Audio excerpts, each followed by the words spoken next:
Okay, okay. Kanang ay buntag no si Neil G. Ito ang Neil G Matunding na siya ay 69 days to Manila. 69 days to Manila, but base siya sa Bukidnon. So naa siya sa Mulabi, gikan siya sa tuwang mga kaparintihan sa Bukidnon, yan naa siya diri karon. Karon naa siya diri natulog sa Itboy Grill, tapos salamat ko nga avid fan ko siya ni Senator Bongo. So ako siyang ipadala kalendaryo, sa siya maadto, naa siya kabilin nga kalendaryo. Dayon salamat Jen sa imong time. I hope nga ato ning i-follow siya. Sundan nato iyang travel. Karon na siya Mulabi going to Pagadian. Magsikad-sikad na siya Tanawon nato iyang sikad diri karon. Neil Jin. Good morning. So it's a privilege na nato kauban diri si Neil Jin. Neil J. Si Neil J ako lang makita sa Facebook traveling.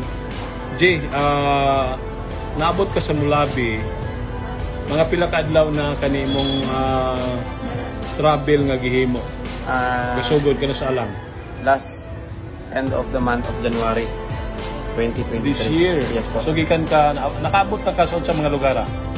2022 nakaabot na ako Manila. Itong first attempt na ko nga nag-tricycad Japon via Surigao akong fans. Sikad-sikad lang, tricycad.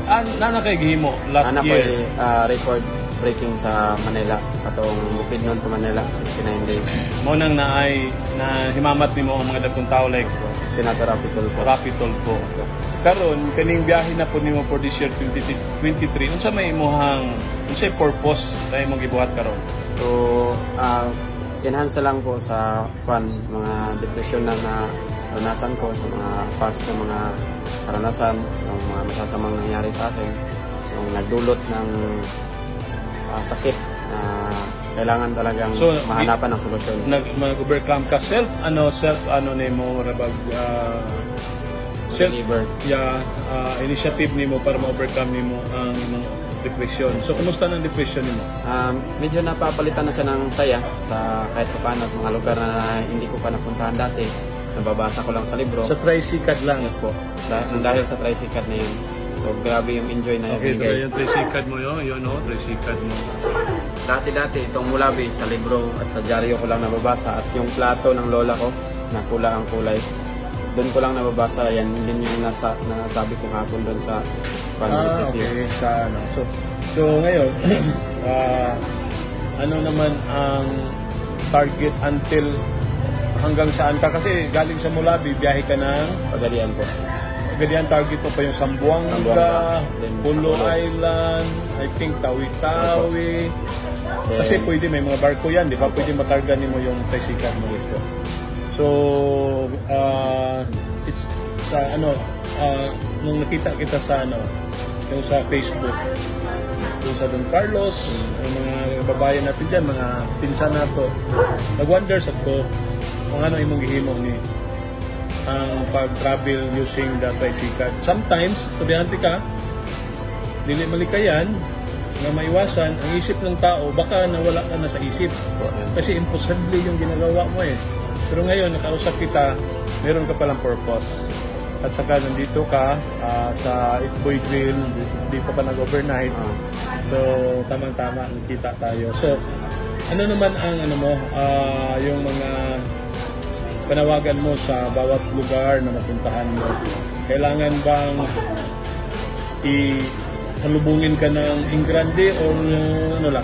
Actually, hindi naman po ganyan yung iniisip ko. Ang sa akin lang, salamat lang din ako dahil bilang Pilipino, nakikita ko pa rin yung sinasabi ng mga lola ko dati, yung mga kapanahonan ng mga kalululuhan ko. Sabi nila, ang mga tao doon, noon, napaka-friendly at respectable. So, very, nakita mo pa yung rin culture nila. Yung kultura natin bilang Pilipino. Bilang Pilipino, matutulungin at mapagmahal. So, meron akong naranasan na pero sa ngayon ba, napansin mo, di ba, dahil sa social media, ang daming mga nangyari. Yung mga nasa likod o behind the biglang umangat sila dahil sa popularity dyan sa social media. Minsan, yung nakikita ka na, minsan sinasakyan yung sikat mo dyan sa social media. Well, sa akin naman, okay naman yan. Wala naman problema. Pero I hope magiging learning lesson sa mga tao dyan sa baba. Yung pag-travel mo, yung ba panawagan mo na preserve yung kultura natin. So, anong panawagan mo sa kabataan? Katulad mo, ilang taon ka ba? 21 po. So, anong panawagan mo sa mga younger generation na talagang may sa mga social media, nalulung na dyan. So, grabe na sila magbabad sa social media. So, marami akong napapansin na yung mga kabataan ngayon, busy na sa ML, busy na sa Facebook. So, kung tawagin ng parents, wala na. Kakain, sabihin, wait lang po. So, para bang ang parents pinapahintay. So, nawawala na yung respeto nila bilang kabataan. Anong panawagan mo? So, gusto ko na sana ay ugaliin at isa buhay nila at isa puso nila na pagmamahal talaga at yung respeto dapat manain. Huwag silang magpapadala sa technology. Okay naman yung technology kasi advanced, pero huwag tayong magpa-lean lang o mag-focus sa technology, magpa-control. Kasi pwedeng maapektuhan yung utak at yung ating puso at yung ugali natin. Pwede tayong magbago dahil sa technology. Maraming nagbabago ngayon, maraming nang nawawala ng respeto. So, I hope minsan isama mo yan sa mga speaking engagement. Binigyan ka na pagkataon bawat lugar, ipaabot mo yan. Kasi address mo sa mga parents, kung parents yung sa parents na kumpisa. It's a challenge na magiging sila, pamatsyag sa mga anak nila. Very alarming. So, Jay, last word mo. By the way, 5th anniversary, naging national president tayo for this year ng Friends of Bongo. Month of March pa ngayon, 1 month long celebration natin sa Friends of Bongo. Friends of Bongo volunteer support group. Kahit mayroon kang greetings dyan para sa mga Friends of Bongo natin. So, happy 5th years anniversary sa mga Friends of Bongo, and also sa volunteer and also sa presidents and sa lahat-lahat ng nag-handle sa mga programa ni Senador Bongo. At sana hanggang nandyan si Bongo ay pairal at ibahagi natin yung kanyang kagandahang loob na binahagi sa ating bawat isang Pilipino. Dahil si Bongo, isa yung kanyang serbisyo. Ang kanyang bisyo ay magserbisyo para sa Pilipino. So, Idol Bongo, salamat po, Senador. Thank you. Maraming salamat, Neil J. Salamat for visiting Mulabi. And then, I hope tuloy-tuloy mag-communicate tayo kahit saan ka sa Pilipinas if kailangan. Alam ko ang daming naghihintay sa'yo. Ako lang, you can just text me away or call me away. I will answer sa imong tawag if ever needed. So, maraming salamat for following us. So, Neil J will traveling pagadian from Mulabi using the padjak niya. Nandoon nakapark lang.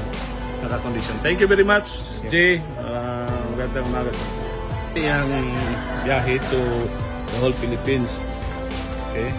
Maraming sakyan. Ang gamit ko rin.